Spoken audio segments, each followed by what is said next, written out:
Hoje é dia 13 de maio e, como já é de costume aqui no Brasil, os dias 13 de maio são os dias em que uma mulher é desprestigiada, em que o mérito de uma mulher é desconsiderado, é relativizado, é considerado sua menos importância.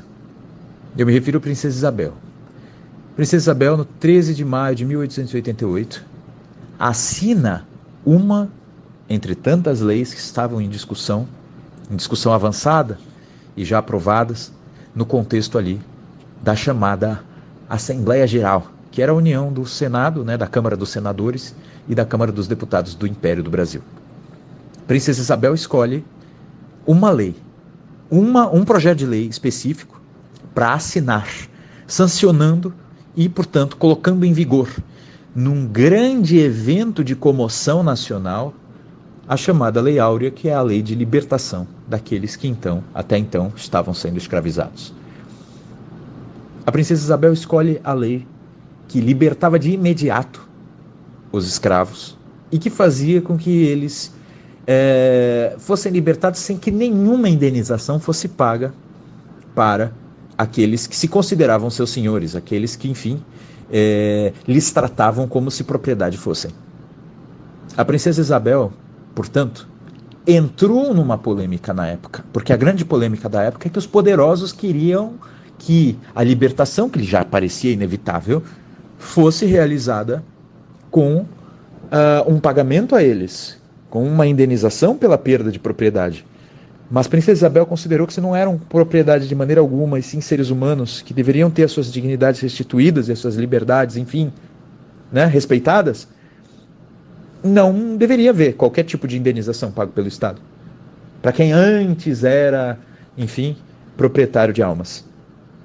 Princesa Isabel ouviu, nesse caso, o movimento abolicionista. A princesa Isabel era uma simpatizante, uma entusiasta do movimento abolicionista.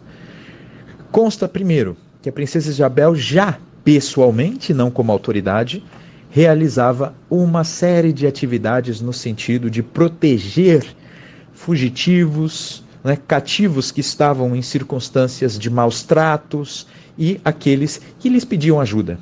Sabemos também que a princesa Isabel, naquela ocasião em que assinava a Lei Áurea, foi bastante respeitada, prestigiada e louvada, inclusive por personalidades importantíssimas abolicionistas, por negros, por libertos, e nomeadamente José do Patrocínio, Machado de Assis, e tem uma fotografia para demonstrar isso, para atestar isso como um fato notório, um fato inegável. Princesa Isabel também foi defendida nos momentos seguintes à abolição, e inclusive no início do período republicano, ela foi defendida por muitos ex-cativos, foi defendida pelos negros que a amavam como sua libertadora. É certo dizer também que Princesa Isabel foi a segunda mulher a estar à frente do nosso Estado independente, sendo a primeira Leopoldina. Ela teve um tempo de regência igual a de um mandato presidencial. Se contar todos os períodos em que ela substituiu no cargo Dom Pedro II, seu pai, nosso imperador, à época, a gente reúne 4 anos. E ela ouvia demais, por exemplo, Joaquim Nabuco, um herdeiro aí de José Bonifácio de Andrade Silva, que queria, ele sim, que a abolição viesse desde a independência. E Joaquim Nabuco continua nessa luta em prol aí dos escravizados, de seu tratamento justo, de sua dignidade, de suas liberdades. Tanto ouvia que a versão de Joaquim Nabuco era que fosse assinada a lei que não previa pagamento de indenização aos proprietários. Enfim, muitos dizem que seus méritos não valem, só o movimento abolicionista, e que foi o movimento abolicionista que empurrou a princesa para essa atitude. Bem, isso é desconsiderar completamente o contexto. Isso é desconsiderar que ela podia, com muito mais conforto, não ter assinado essa lei. É desconsiderar que ela podia ter aguardado que as discussões, enfim, chegassem a um maior consenso no contexto da Assembleia Geral. Ela podia ter esperado seu pai retornar e assumir de vez o império para que fosse ali assinado. Ela podia também simplesmente não ter dado ouvidos não só ao movimento abolicionista, como a não ter ajudado nunca ninguém relacionado à escravidão, se ela de fato considerasse a escravidão algo que dissesse respeito à natureza das coisas ou a uma circunstância econômica inevitável. Não, ela considerava evitável. Pedro II considerava evitável. Pedro I, que assinou um artigo, ele assina um artigo com um pseudônimo, mas ele escreve um artigo no sentido de libertar os escravos no contexto dos debates da Constituição, já naqueles primeiros anos. Então a gente sabe o seguinte: aqueles que dizem que se tratava de uma monarquia escravagista, por ter no seu centro, no seu coração, né, a escravidão como um bem ou a escravidão como algo que merecesse defesa, mentem. Aqueles que retiram o valor de uma mulher que enfrenta a elite, uma elite fortíssima que se converte em republicana e derruba o trono que viria a ser assento dela logo na sequência. Então a gente tem aí uma mulher que ela perde o trono, ela deixa com que a monarquia se vá, ela arrisca, ela não sabia que ia perder, ela não tinha a certeza absoluta que ia perder, mas ela sabia que a proporção de derrota nesse sentido era muito maior, né? Proporcionalmente a circunstância fazia parecer com que ela ia perder mesmo o trono, e ela põe em risco o trono, e de fato perdeu. Então assim, Princesa Isabel também é acusada de que ela não pensou no dia seguinte, simplesmente, né, deixou os seus protegidos, entre aspas, à míngua.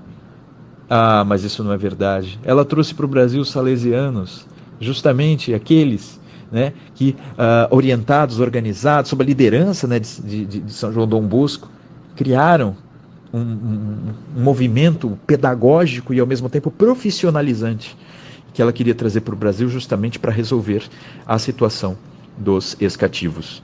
Enfim, podemos enumerar mais muitas virtudes para a Princesa Isabel. Eu acho que ela é uma personalidade pouco estudada, que merecia livros e livros e filmes, merecia muita atenção, ainda que possamos encontrar um defeito ou outro, alguma hesitação, alguma questão nas ações dela, que não sejam raciais, né? Porque eu acho uma baixaria a gente falar, ela era branca, ela era de elite. Isso é mais um fato que traz menosprezo a uma pessoa por sua raça e cor, que traz menosprezo a uma pessoa por sua classe, como se as pessoas de elite não pudessem acertar. É a mesma coisa que dizer que as pessoas pobres só podem roubar, porque só lhes resta roubar, então toda pessoa de classe baixa é ladra. Tudo isso é uma infâmia, tudo isso é uma baixaria, né? E eu acho que a gente precisa considerar a Princesa Isabel em sua dignidade também, né? E em respeito, e no 13 de maio, sem esquecer que há sim prejuízos da escravidão até hoje, que a escravidão poderia sim antes ter sido uma conquista brasileira, que foi o maior flagelo de nossa história. Sem deixar de reconhecer que há racismo, a gente pode reconhecer também o mérito, a valentia, a coragem, enfim, o brilhantismo, a caridade de uma mulher que tinha diante de si aí uma missão histórica e que ela cumpriu. Então, que o 13 de maio seja, de hoje em diante, um dia, eu tenho para mim que deveria ser feriado. É um dia de reflexão sobre tudo isso, nos permite refletir sobre uma mulher líder, sobre a união entre o movimento abolicionista e os negros e alguém que estava justamente com a frente do Estado, né, à frente da nave estatal. Eu acho que tudo isso está merecendo maior respeito, né, e é uma oportunidade, 13 de maio de 2024, a gente fazer essas reflexões para que no futuro a gente consiga respeitar todo mundo, sem precisar considerar que, se respeitamos um, precisamos então chutar, cuspir, enlamear a memória de outros, sobretudo de uma mulher que fez aquilo que ela tinha que fazer.